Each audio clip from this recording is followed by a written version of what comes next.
Hi, I'm Edward and welcome to HR Hot Topics.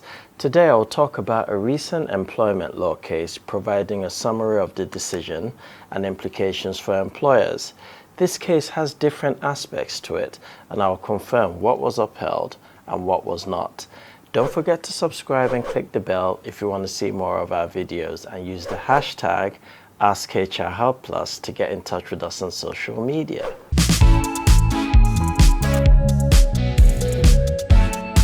A HR assistant at a construction company was unfairly refused a wage increase because she was about to go on maternity leave, a tribunal recently ruled. The East London Hearing Centre heard that the claimant felt disillusioned by the decision of her employer to refuse her pay rise request because she would only be working for 4 months before going on leave. The employment judge said that instead of seeing her pregnancy and impending maternity leave as a happy time to be enjoyed, it was tainted with mixed feelings, as it was the stated cause of the reason she was initially refused a pay rise in the first place. The claimant started her employment as a HR advisor at the respondent's company on 3rd July 2017.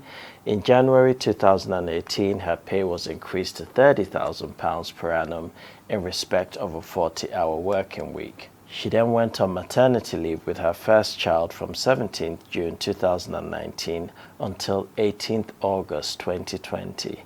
And while on leave, the more junior HR coordinator also went on maternity leave, and the company recruited a fixed-term employee. Now this is where it all kicked off. The employer's intention was to pay £27,000 per annum to the person covering the maternity leave. The successful candidate, identified only as Fiona, asked for £28,000, and the company agreed in order to fill the vacancy. When Fiona became employed permanently, her salary decreased to £27,000. Although unclear when the claimant found out how much Fiona was being paid, the tribunal heard that she found it deeply unfair, and the fact that there was only a £3,000 difference between her salary as a HR assistant compared to Fiona's more junior role undervalued her work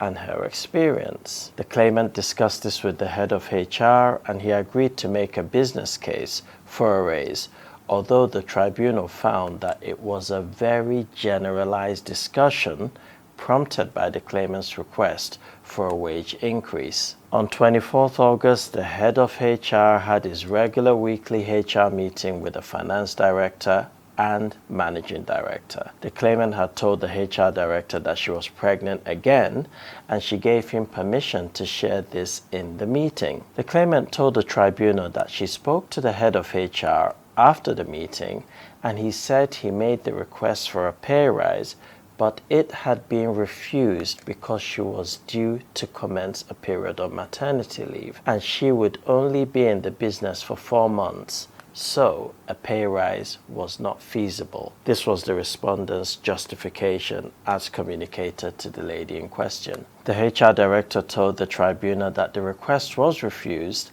on the grounds that the business could not support it at the time, and that he had only told her the initial request had been rejected, not anything else. That was his position. However, the tribunal sided with the claimant's account, as WhatsApp messages between the claimant and her former manager on the day of the meeting indicated that she and the head of HR were in fact friends, and he respected her.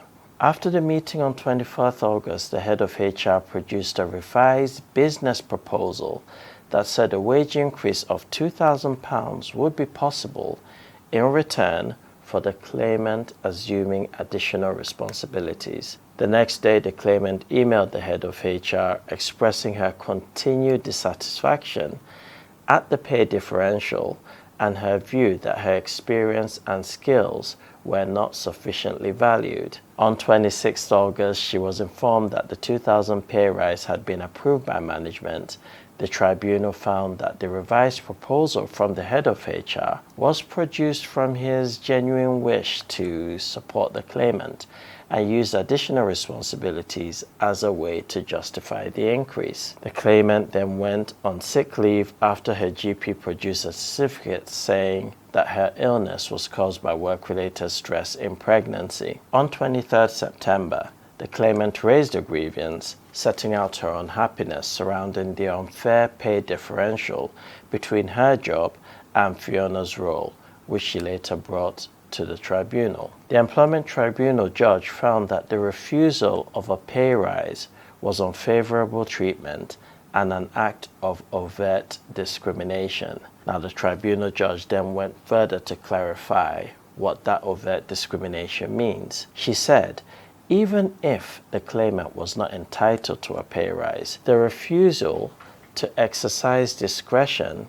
in favor of giving a pay rise because of impending maternity leave is clearly unfavorable. So you can see how it all tied in eventually. Now, most employers would not take such a stance, or if they did, their legal advisors would persuade them to resolve the matter before it comes in front of a judge. A who said what and when dispute could often only be resolved by looking at written documents produced at the time. As no notes were taken by the employer of the crucial meeting, the next best written record was the claimant's WhatsApp messages, which the tribunal attached significant weight to.